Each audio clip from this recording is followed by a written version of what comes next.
Ladies and gentlemen, welcome to the Shout Out Podcast with Jason. I'm gonna fuck you up, Brian. Come on, that's the new intro. Holy cow. Mr. Jonathan Weal, the voice in the house. Thanks for coming in, sir. Thank you for having me. It's an absolute honor. It really is. Well, I appreciate it, man. And we've been circling this wagon for a bit here. We have, and I would have been here last week, but the flood in the basement. Yeah. How's that whole thing? It out. It's fixed. Okay, good. It's not fixed. I just don't have any water there Right. now, Right. It's Right. gonna get fixed. It's Nice. gonna get fixed. Good. Yeah. Hey, you brought me a gift here, man. What are we rocking here? So this is the number one soft drink in South Korea, and I was in Costco last week, and it was $14.99 for 24 cans. So I thought, gotta try it. It's a yogurt and milk blend with strawberry. And I'm like, what is this going to taste like? But it's remarkably good. I'm in, man. Here we go. Never had it. Weird, man. That is. Right. How do you explain that? You can't. Carbonated strawberry milk with some cream soda? Right. Yeah? That's what it is. It's a cream soda. That's freaking good. Thank you, sir. $14.99 for 24. You can't really complain, can you? Dang. South Korea knows what's up. Yeah. The other, besides this, real quick, guys, I'm sorry, I wanted to bring this up too. My shirt, Fuzz City, Peter, one of our parents has his kids come and train here. Good person, runs a restaurant in Calgary here and out in Chestermere. Thank you for the shirt, sir. Love your restaurant. Not a sponsor, just good people doing good things. So go support them. Fuzz City, downtown Calgary and Chestermere. Gonna try it. I'm sorry? Gonna try it. Please do. Please do. Good people. Easy to support good people. All right, man. Now listen, you just came back from Toronto, yeah? Yep. I Doing did. it. Before we get there, matter of fact, let's backpedal. Here's where I first, maybe I met you before and just too stupid to know any better. But here's when I was like, okay, I see you, I know your name and all this good stuff. So it was the WBC World Championships, the Youth World Championships here in Calgary. Yeah. And I see this guy coming into a room full of people with a cowboy hat on and like leather jacket with these crazy tassels like Macho Man Randy Savage and couldn't look more proud. That was you. Yeah, no, we'd actually, our first time working together was the outdoor at Sutina. That's right. Muay Thai World during COVID. Yep. That was our first time, and it was just coincidence that I was at Southpaw, and Vlad kept going on and on and on at me, saying, "You need to meet this guy, Kieran Kettle. You need to meet Kieran Kettle. He's doing all sorts of stuff, and you'd be great. You need to work with him, and you need to meet him." And he introduced me to Kieran, and it was maybe 2 or 3 weeks before that outdoor Muay Thai. It was originally at the time, it was Muay Thai World Cup 2. Yep. But I think Kieran changed it after that. I don't think he made it an official event. Right. So Kieran's regular ring announcer, because of COVID, couldn't travel and Right. come over. And so Kieran said, "Have you done any ring announcing?" I'm like, "Yeah, I've done some bits and pieces and did some in the UK and I've done some here in Canada." And he's like, "You can do this one." And I said, "Okay, so I'll tell you what, I'll do the first one for free. I don't want anything for it. If I'm shit, don't ask me back. Right. Don't have to say anything. But if I'm okay, then ask me back." And I've done every one of his events ever since, Nice. including all of the amateur boxing stuff and the white collar stuff that he did. And Yeah. so probably done 30 plus events for Kieran over the past 4 years. That's a lot of events in a short amount of time. Yeah, it is, and I absolutely love it. Right, it's great. Yeah. Why? What do you like about it? Oh, I did some professional speaking in the UK before, Okay. and I'd done some bits and pieces, but I'd never done ring announcing. So I bought into a gym here, Southpaw, the boxing club. Oh, nice. And so during COVID or just before COVID, and so I started doing the ring announcing for the events there. So I did the Olympic trials, the golden gloves, the bronze gloves, those sort of things. And then one day the club was contacted by an American company that wanted to make an advert, and it was around boxing, and it was for a sports betting, like learn to sports bet Oh, okay. website. So before you saw it, so it was quite a good premise, and so basically the idea is that this kid walks into the gym, says, "I'd like to learn to box." The coach says to him, "Go out the back, get changed, come out." When he comes out, there's a boxing ring, there's all the lights, there's the lasers, and I do the "Ladies and gentlemen, it's the World Heavyweight Championship final." Right, okay. And this kid is in the ring and he's looking absolutely terrified.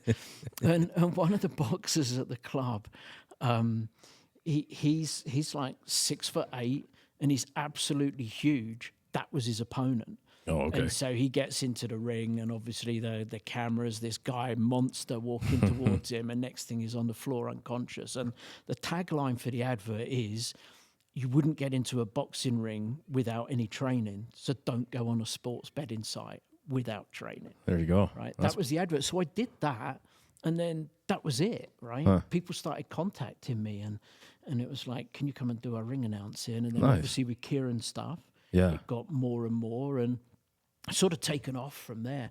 And I base my style on the 1970s wrestling ring announcers. Okay, I get it. I see it. Big show that, like in the UK, every ring announcer wears a tuxedo. Right. You would not do it without that. And they got much flashier now, like the sequin jackets. Right. And Bruce Buffer, UFC. It's crazy. It's the 1970s, right? It's the big voice, the announcing, hanging on to the name for as long as you can, all of that sort of stuff. So that's what I sort of base it on. Huh, cool. And was that something that you found yourself, or like, I like how that sounds, that's the direction I want to go? Totally. And Kieran said to me, like, you need a catchphrase, like, "Let's get ready to rumble, it's time," all of those things. And I've never really got one, and I've never really had one. And I've tried a few out and not felt comfortable with them. So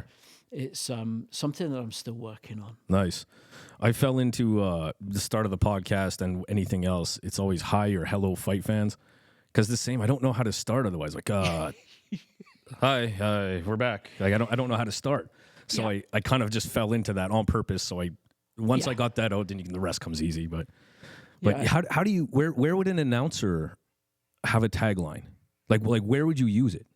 Just before you do the introduction, you thank the sponsors, you welcome everybody for coming, you tell them what's going to be happening tonight, what the events are, and then just before you introduce the first guy is when you do the "Let's get ready to rumble," or "It's kicking time," off the show, or gotcha, "Let's go," whatever, right? Something like Any that. that you're working with or thinking about? No, I've tried a couple, and it's not really. I keep wanting to say "Let's get ready to rumble," but it's let my landing some heat.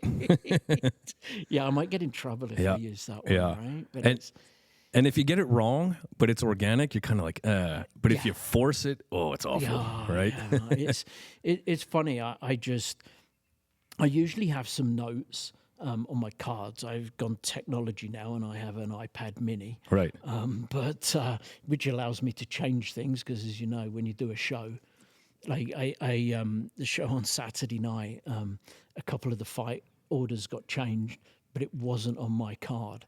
And I announce people, and I see the guys over in the back with the fighters, and they're going, no, it's not him. Right. And it's like, well, who is it then? Right. But you just roll with that stuff, for sure. Right? It doesn't matter. I've only ever got the winner wrong once, which is incredibly embarrassing. It was two fighters I didn't know. Okay. And they'd actually they'd written the names down incorrectly against the corner. I see. So the winner was blue, but they gave me the wrong name. They gave me the name of the guy in the red corner. And as I've got the card, I'm thinking to myself, that's not how I announced them. It was the other way around. Right. And I kept thinking, I'm just going to go with it. And so I called it out, and everybody just went silent. They'll let you know. Staring at me, and I'm like, I think I may have made a mistake. That wasn't right, obviously. Right.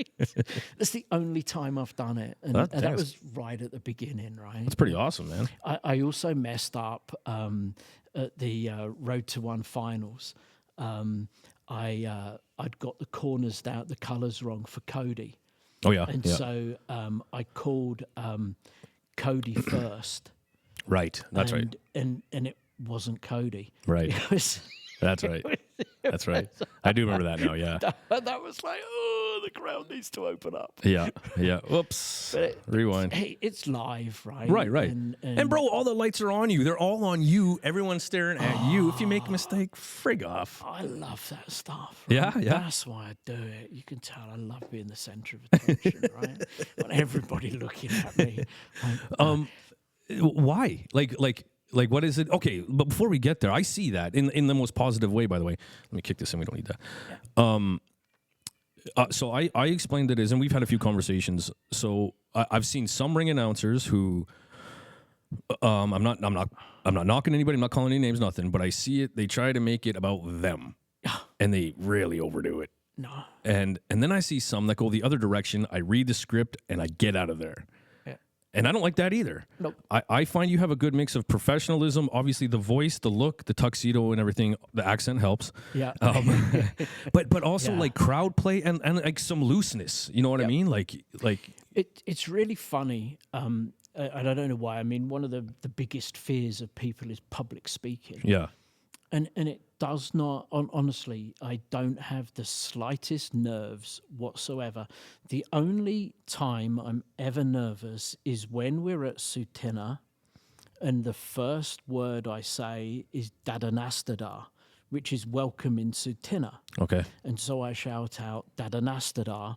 And obviously the people from Sutina love it. Right. And they said, as long as you use our language, it doesn't matter if you pronounce it incorrectly, right? So you say it wrong. Zach said to me, I don't care how you pronounce it, as long as you've made an attempt, but I'm always nervous that I'm going to say it wrong. Sure. But once I've said Dadanastada, I'm good. Right. Everything's Right. and I'm fine, and I'm just like I'm talking to you now. It might be a crowd of 100, 200, 1,000 people, 3,000 people. Right. I'm just not nervous doing it, and I don't know why, but I'm just not. It's natural, and for me, the most important job that the ring announcer can do, more important than you or the fans, I'm doing it for the fighters. Right. Right. These guys, they've trained like crazy. Doesn't matter if it's an 8-year-old kid. Right, he's going to be nervous. He's going out in front of hundreds of people, maybe for the first time. The least I can do is make him feel good about himself. Right. So, big him up. Make sure you announce his.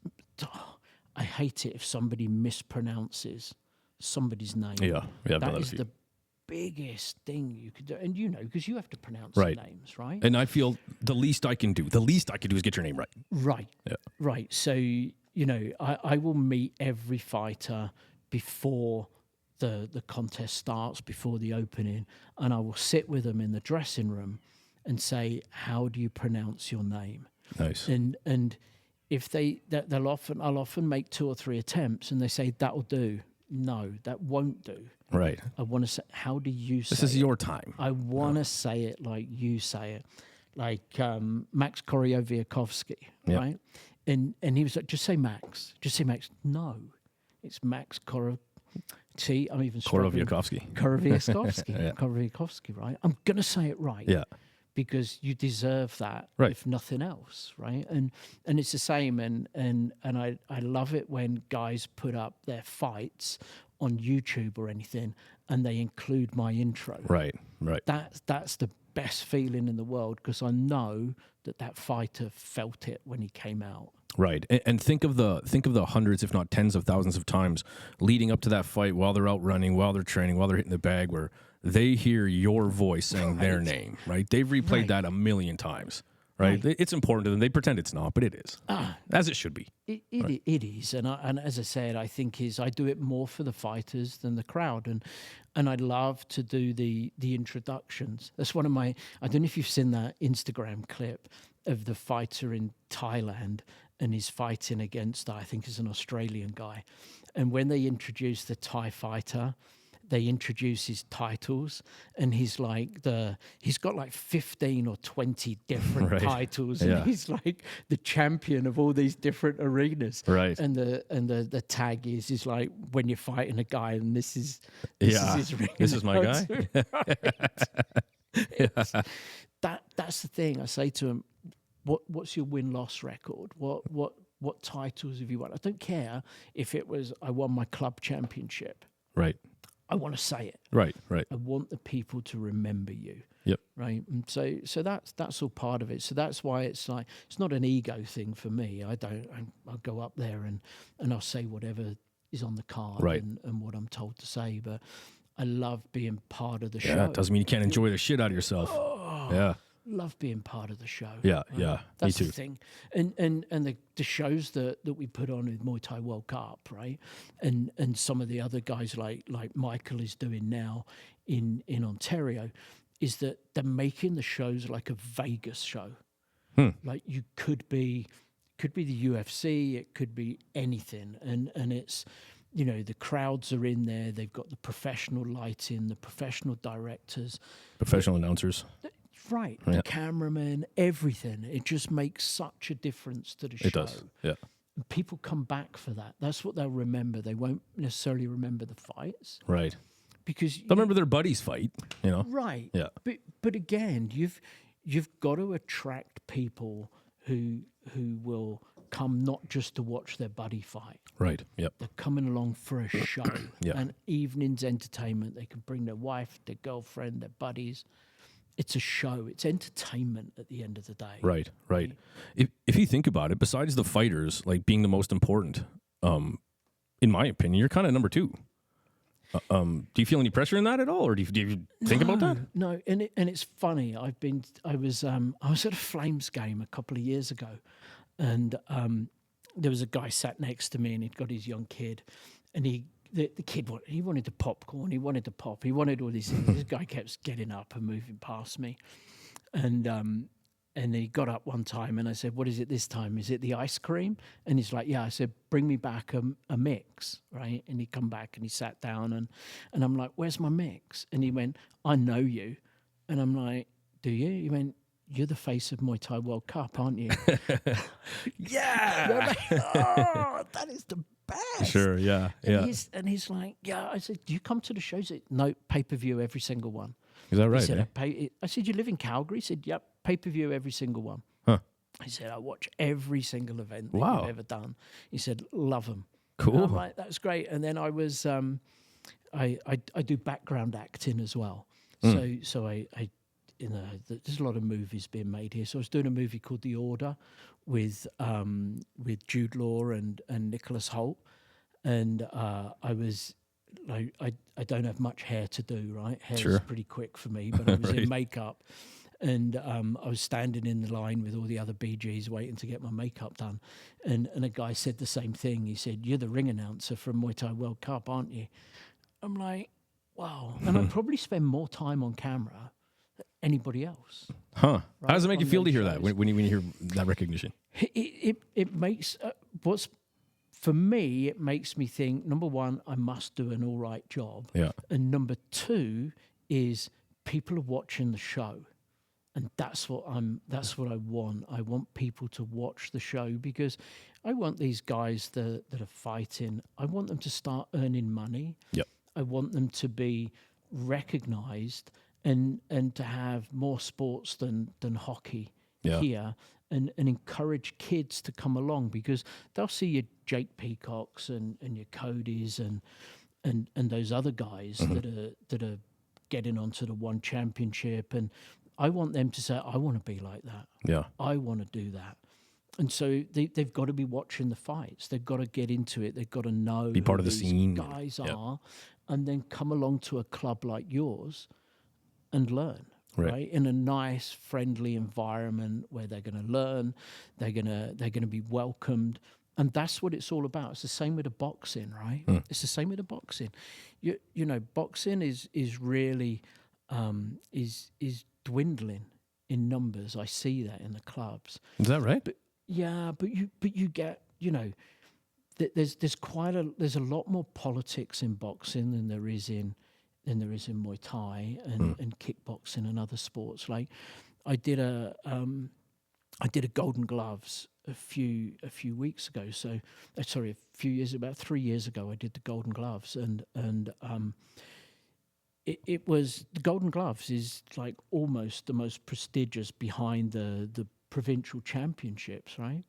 And I don't know how many boxing clubs there are in Alberta. There must be 35, 40. 5 clubs sent fighters to it. 5 clubs decided that they wanted to enter their students into the Golden Gloves. Why? Well, because it's like, well, you didn't send any fighters to my show when I put my show on. And it's like... Tale as old as time. But it's not about that. It's about the kids, surely. Surely you want your kids to be able to be... You know, Steve Claggett has fought for a world title. And hardly anybody in Calgary knows who he is. Yeah.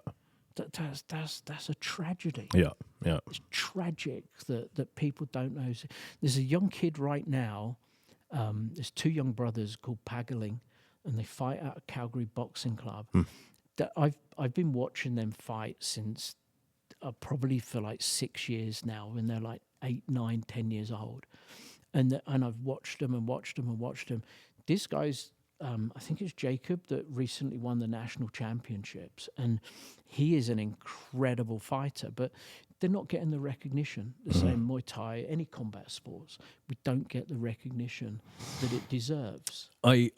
I would also say, if out of all the sort of, I mean, I don't know what sports, but let's say combat sports, boxers do the worst of selling themselves. They're the worst at it. Yeah. You know, and I get it, man. Boxing, in my opinion, I'm not saying Muay Thai is not, but at least in North America, boxing is as blue collar as it comes, right? It's always the same story. It saved my life. I had nothing. Like, right. That's not by fluke. That tends to be the boxing story.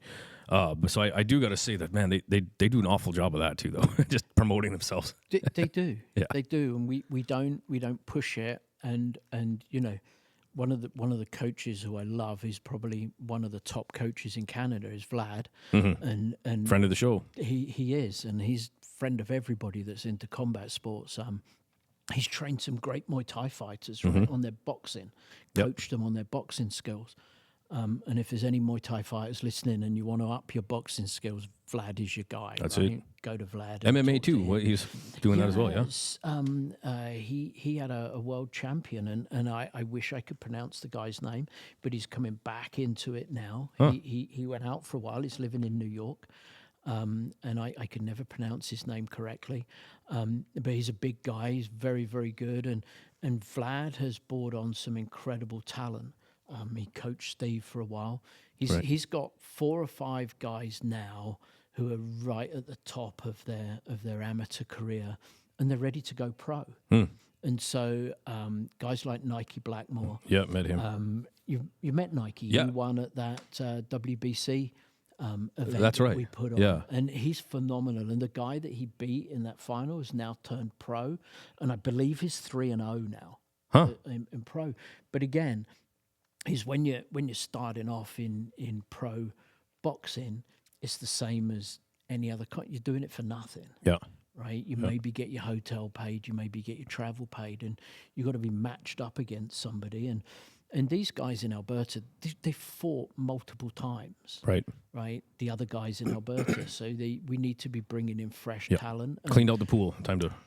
Right. Yep. And that's part of what I really want these youngsters, and why Michael does it and why Kieran does it with bringing on the young kids. And some people are like, well, why have you got like 8, 9-year-old, 10-year-old kids fighting? Well, they're the future. Yeah, that's right. If you can get them comfortable, in a ring in front of 1,500 people, plus pay-per-views, plus everything else, they're going to progress. They're going to learn, because other kids are going to come from other provinces that they Yeah. normally wouldn't get That's an right. opportunity to fight against. Speaking of Fitzpatrick, by the way, shout out to you, man. That's a good comment. He has all the juniors on his shows. Yep.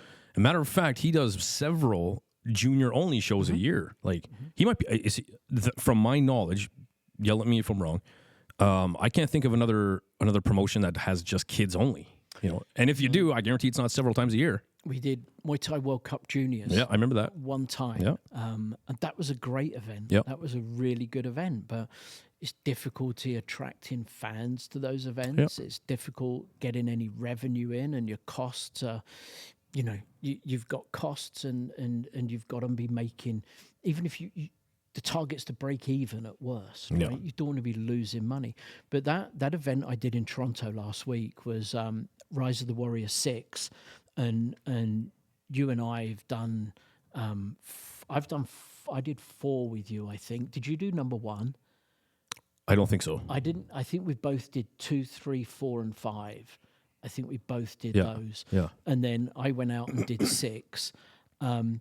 But there was only 3 adult bouts out of the 18. The other 15 were kids. It was Rise of the Warrior 6, Night of Champions 3, which is a bit of a mouthful. But I got it out successfully.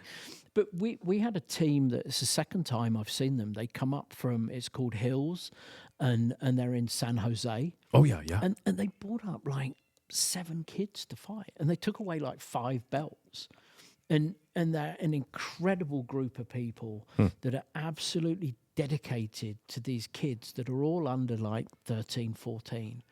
And the standard of training to bring them from California to Toronto, Yeah. to give them that exposure. Right.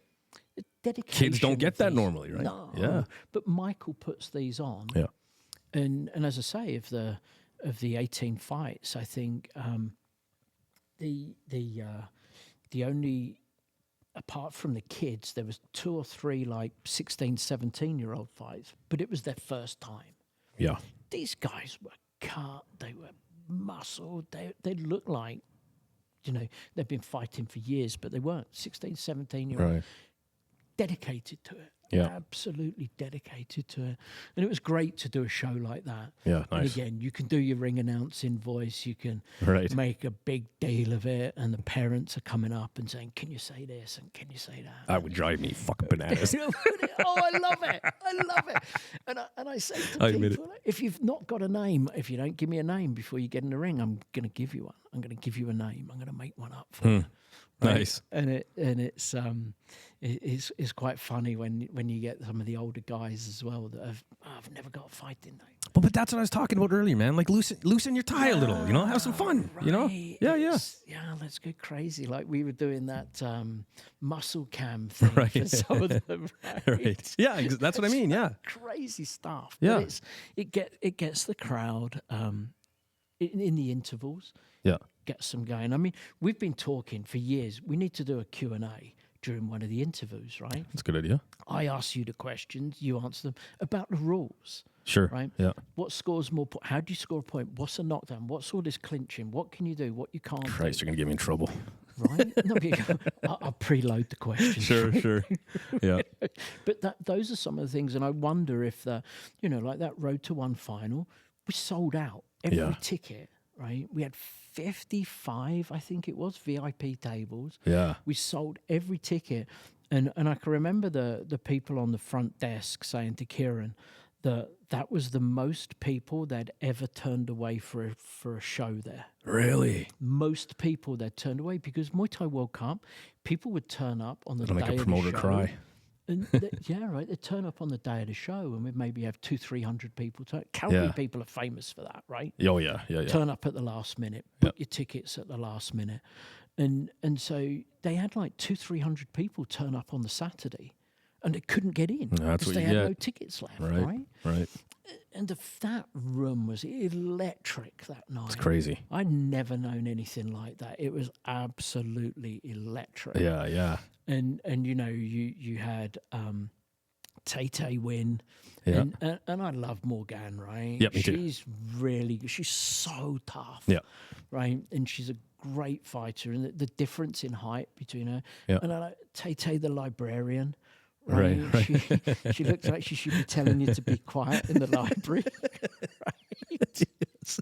And then suddenly she gets in the ring and she beats the shit out of somebody, right? Yeah. It's like those two things don't go together. Yeah, good call. And then obviously Jake jumping up on the ropes and out on the tables and doing all the stuff. And the wild final between Kachego and Cody Jerome, obviously. Right. You know, I mean, obviously from their point of view, a shit ending either way, but it added more to the night, you know? It certainly did. We all had something to talk about. It certainly did.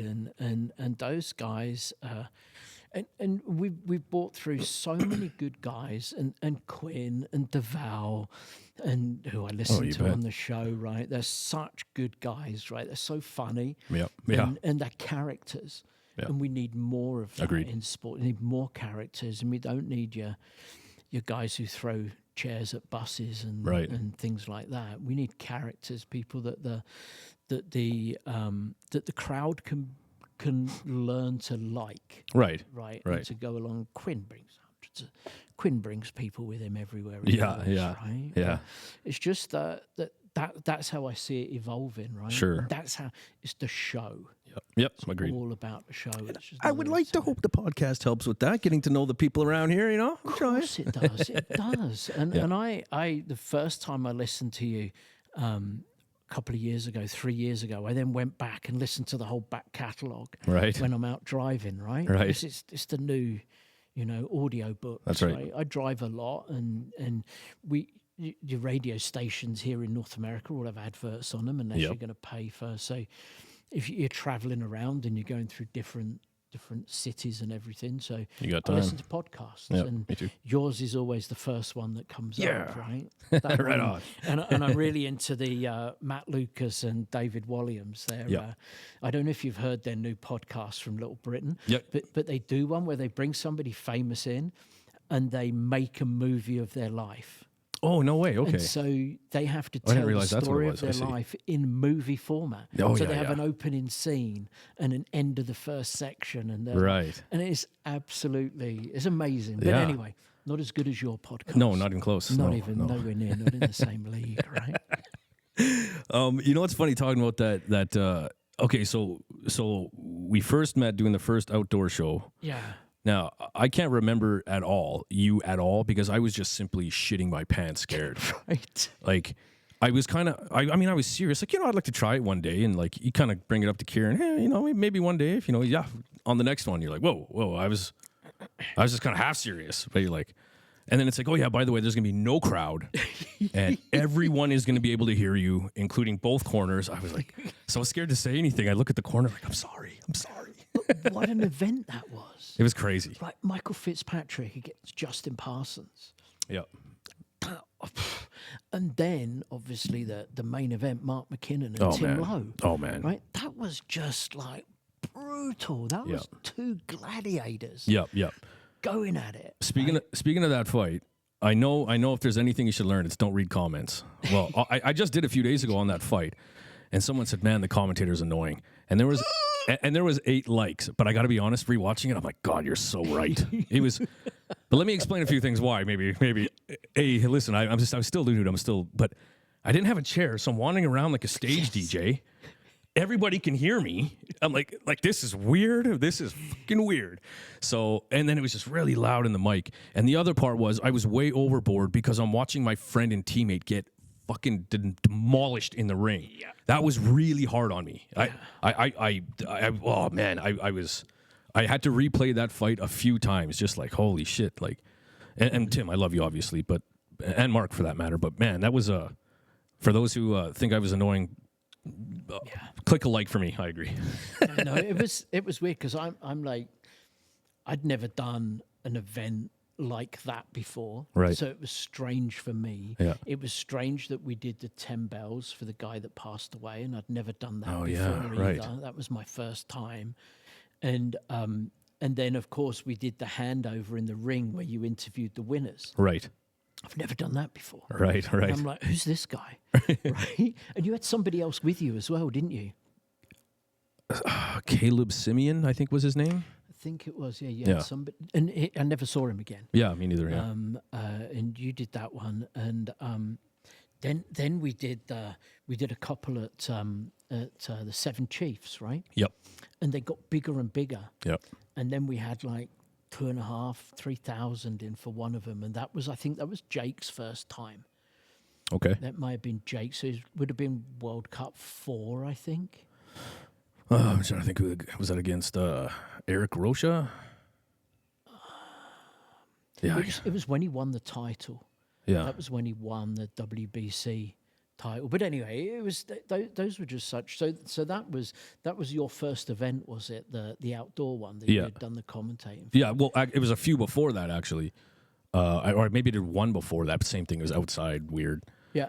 I can't remember who the announcer was. Did you do the one in the in Sutina in the community hall? Bullhead, yeah. Yeah, in the Bullhead Arena. Yeah, that was a good one too. Yeah, enjoyed that one. Yeah, and I admit that was my first time commentating by myself too, not having someone to talk to. I admit it's actually easier. Yeah. I'm so focused on the fight that you can just blurb on, and you don't have to like, oh yeah, so what do you think? You know, Kyle or or whoever. Now the Muay Thai World Cup, the final there.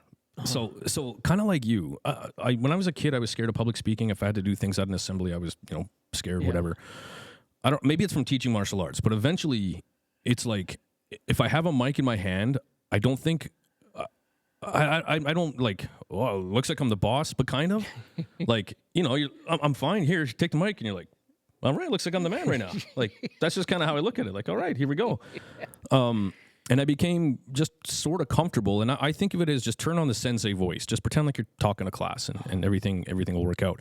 But the Muay Thai World Cup final was the one and only time up to this point. Of course, I'm pissing my pants, scared everyone, nervous I'm going to screw up and whatnot. But anyway, where I'm in the middle of the ring and I'm waiting to talk to Deval after he wins.